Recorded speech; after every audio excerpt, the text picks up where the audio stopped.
Bu ne be kardeşim? Ne oldu? Ya ne okuyorsun öyle heyecanlı heyecanlı be? Ya sularda arsenik varmış. Arsenik ne? Zehir. Ne?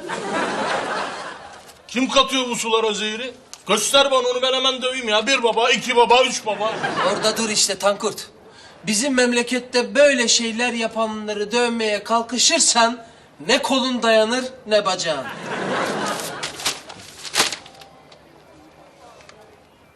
Ana bak ne yazıyor burada.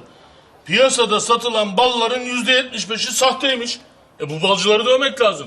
Hatta hazır elimdeymişken arıları da döveyim ben. Yavaş Tankurt. Bu memlekette içine yabancı madde katılmayan hiçbir şey yok. Mesela bizim Taka. Hay, o bile kim bilir çayın içine neler katıyordur değil mi Hop Ali? Evet atıyorum. Ben o zaman bunu döveyim. Ne katıyorsun sen çaylara? Olan salakana. Ben sabahtan beri burada çalışıyorum. Sevgi katıyorum, emek katıyorum, alın teri katıyorum.